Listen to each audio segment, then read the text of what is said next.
Okay, so Cerro Tusa is a distinctive pyramid-shaped mountain in the southwest of Antioquia in Colombia. Okay, it's often referred to as the tallest natural pyramid in the world because of its extremely unique kind of pointy shape, of which there are a few in this region in Colombia.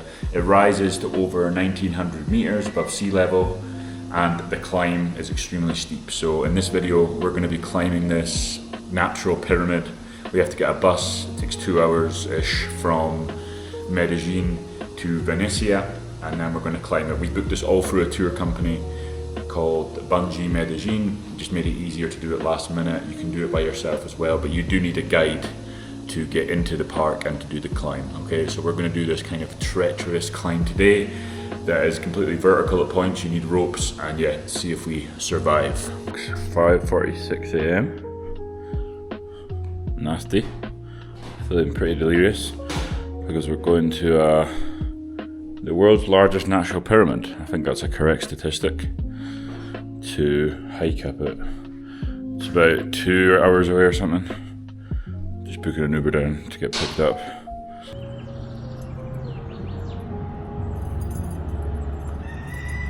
Shut up!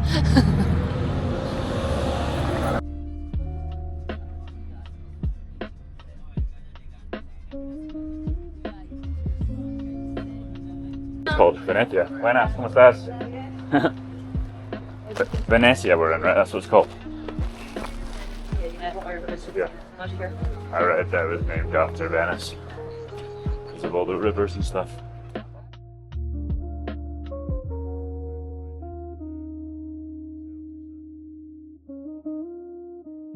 This really extremely uniquely shaped pyramid in the central Andes of Colombia was formed by ancient volcanic activity, and this shape, it's kind of really steep, weird, like symmetrical sides over millions of years. You can actually see the old volcanic, like colourful rock, and you can touch it and things like that. I believe the Cerro Tusa is around 7.9 million years old according to the information we got on the day. You need to watch your step because you're going to fall off the side of that. I'm fine. You're stupid walking. Everything always works out.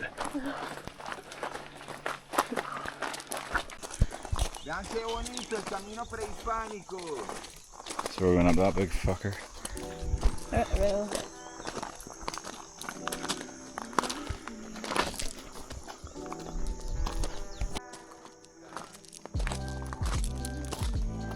Once you arrive at the kind of national park, you walk about a kilometre or so to the base of the mountain. This is a pretty easy hike, pretty chilled. If you've done any kind of walking or not even done any kind of hiking, then this will be pretty easy for most people.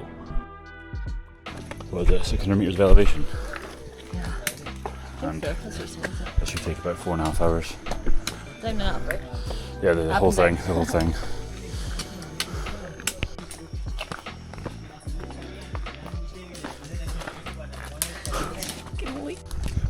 So we've got quite a long way to go up there, bye.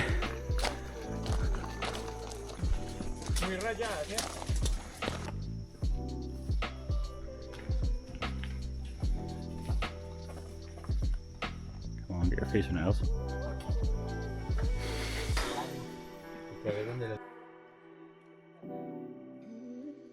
You get to see some cool gardens with like loads of different types of butterflies, like bees, wasps, all these like interesting flowers, an old indigenous house, and all this kind of stuff. Great views of the surrounding valleys, and then eventually you get to the base of Cerro Tusa, and this is where it starts getting a little bit ugly.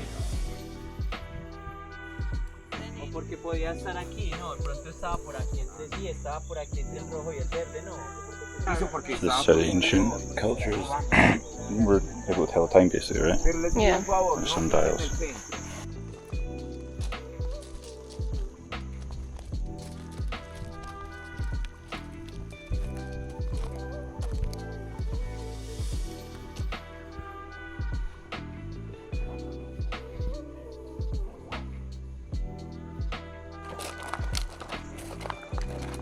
It'd be nice if that was the key right there.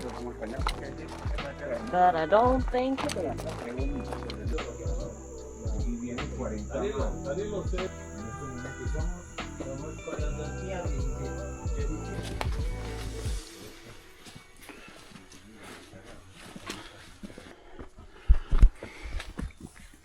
Starting a big fuck off climb net. Stage 1, you climb, you know, a little over 100 meters. It's pretty normal, right? It's difficult, it's very steep, but it's what you would just describe as like a difficult hike. MIRADOR 1. Swim. You keep going? Yep. It's crazy. It's completely vertical. It's great. It's hard as a walk, but as hard as a walk gets. Stop 1, as they refer to it, Mirador 1, right, where you get a great view. This is where it starts to get a bit silly, right? So you're getting pretty vertical, you've got to put a lot of your weight on ropes. There's bits that are just kind of pretty much vertical, not really a path at all. You're just kind of scaling a mountain at this point.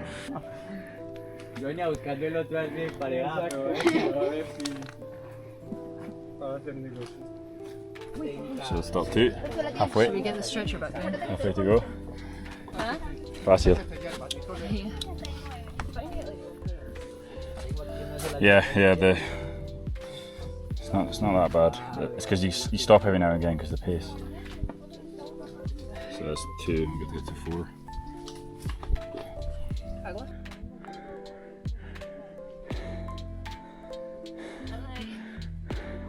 Liam Gallagher coming up the mountain by. A lot more to go. Stay to that, man. Right, back up we go.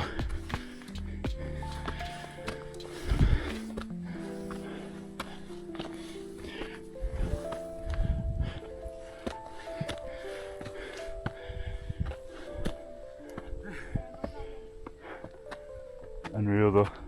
Venecia over there, the town we started in. We'll go back there after, so. Yeah, we will.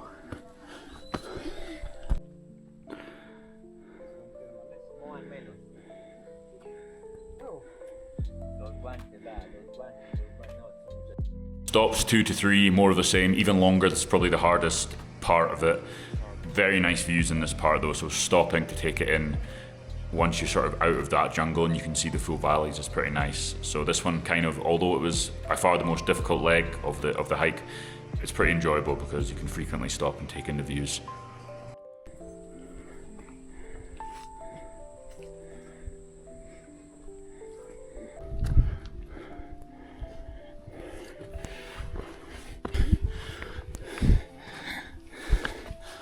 Oh.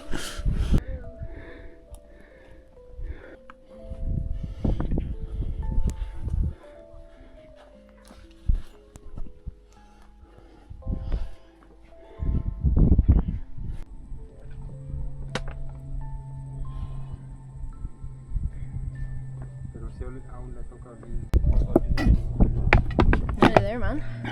Yeah, she doesn't look that far.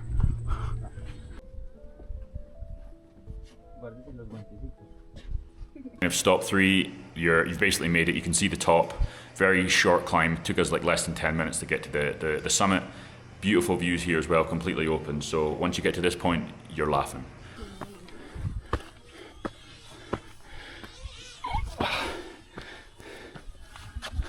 What, 15 minutes? 15 minutes to the top. That's got to be the shortest leg, probably. ¡Llegamos!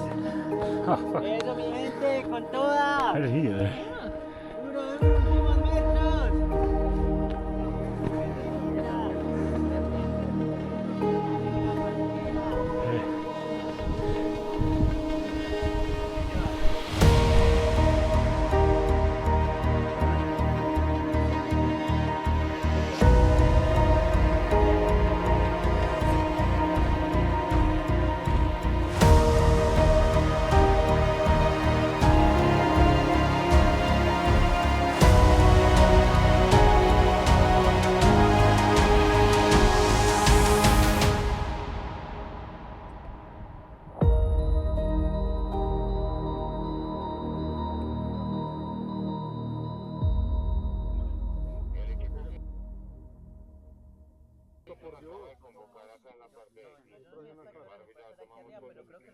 ¿Cuántos kilómetros rápido, no? Le digo la pena, mata nada.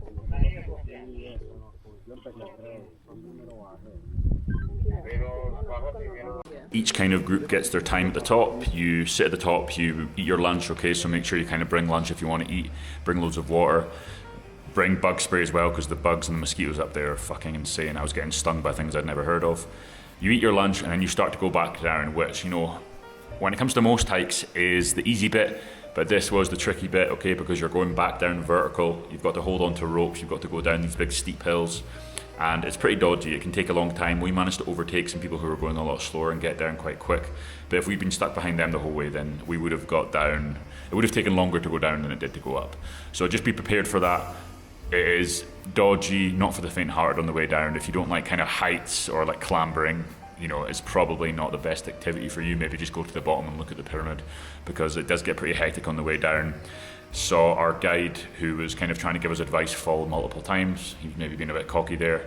Me and Ella had the odd fall each. Other people like slipped, tripped. So yeah, you're not going to die or anything, but you know, the chances of you doing this whole thing and not falling over at least once are pretty unlikely. So yeah, I would just bear that in mind if you're looking at booking it. On our tour, we eventually get to the bottom. We get to walk around, chill out a little bit, you know, maybe, you know, hydrate. Then we walk around, visit the archaeological rock, which you'll see in the video. We also get to see like a nice view around the side of Cerro Tusa, where you get to see like the proper peak of the pyramid and how like ridiculous the thing you just climbed up is. Our tour group also took us to Venecia, which is the nearby town, beautiful little town. We spent about an hour there, got a nice coffee, which is what it's famous for, and then we got the bus back to Medellín. We also stopped for breakfast in the morning somewhere as well, which was, you know, a nice little way to break up the journey that early in the morning.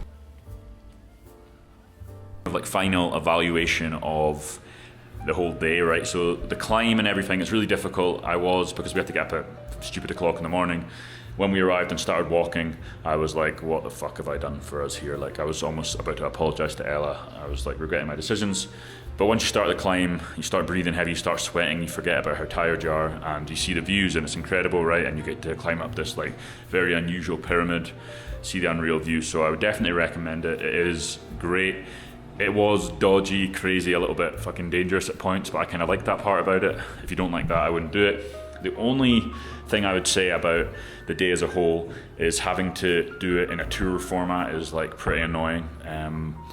I don't like tours, right? I don't like not having the freedom. I'll get Ella to tell you her thoughts about it as well, but it's just not for me. Like, I don't like this idea of like, you know, if you're in a town like Venecia and you've got to leave in an hour, rather just stay and then get a later bus back. I don't like the lack of freedom, and this is especially apparent when you're doing a form of physical activity, because whenever you get to each checkpoint, you've got to wait for people, okay? And then when you get to the very top, you've got to wait for other people to get to the top. And when you're getting eaten alive by bugs, you've got to wait for people to get to the top so you can all walk together type of thing and not get too far apart. Also, when you're absolutely knackered after a hike, you maybe just want to go and have like a quick look at the archaeological site and then leave. You don't want to go and look at more flowers. You really just want like to go and get food somewhere and like relax, because you've just hiked a mountain. You've got to kind of do all this stuff. So that's one thing I don't like too much about tours, and that's just a general thing. But unfortunately with this kind of trip, you do have to do a tour. If we were going to do it again, we'd probably plan it better and just book a tour group that take you up and down the mountain, and hopefully we'd be able to do that, and it wouldn't, you know, kill as much time, and we'd have some more freedom elsewhere. But you know, that's the reality, and I still recommend doing it if you want to go up and see that view. What were your thoughts on the hike experience? It was easy. No, it was pretty hard, but not as hard as I expected. Yeah. But you have to do a tour. I mentioned this, but what did you think about the tour experience? Well, I don't know. I think the cheaper option is to go and do it with like a big tour with loads of people that you don't know. You can just hire a guide, but it's just obviously going to be way more expensive. But yeah, the tour, we're just not very toury people, I think. You said yesterday it's like being back at school. Yeah. Where you can't just like go and kind of do what you want, or like if there's a thing that you don't really want to do, you still just kind of have to do it grudgingly, but it was good. It's just kind of annoying that you have to do a tour to go up. Yeah. But it does make sense because it's pretty it's pretty dodgy at some bits. So. Yeah, it's annoying just not having the freedom. Like we done one in Argentina, we didn't really notice it just because there was so many things we wanted to do in the tour. I guess the thing, because it was a hike and obviously everybody's going to be at different levels as well, like you have to, you get to each like viewpoint, and you have to kind of wait around. Which isn't that bad, because it did make it feel a lot easier for me. If it was just me and you and doing it, we would have just powered up and it would have felt like horrific. But Yeah. it was, yeah. And then coming down was a fucking... Yeah. There was just like people taking forever, so then you're just like standing on the edge of a cliff basically. Yeah. The thing about that is though, that's going to happen regardless of like tours. The tour, and stuff. because there's going to be people in front There's of going to be people taking it slow in front of you, so Yeah. that's not really a fault of the tour. That's just the reality of climbing up a big pyramid when there's. Yeah. It's going to be busy. Yeah. But no, I would recommend it. I liked it. But there's some weird stingy bugs at the top. Yeah, I mentioned that as well. I was saying bring repellent. Do I actually still have that on my neck? No. It's gone. And I was also celebrations here in Medellin, but I was also saying if you're at all afraid of heights or like don't want it to be hard, just don't do it. Oh yeah, I wouldn't do it, because it is like I was surprised at how the whole thing basically, apart from the start to the first viewpoint, the whole thing is just you have to be like pulling yourself up. And basically. going back down, you have to like go blind, like backwards. It's basically like abseiling, isn't it? Yeah, Like, without any harness. without harness. And I mentioned our really cocky guide who acted like he was like a child of the jungle, fell over 4 times. So Exactly. But he was wearing welly boots and didn't hold on to anything, so don't do that. that's what he gets. But yeah, it was a good experience, wasn't it? Yeah. Adios.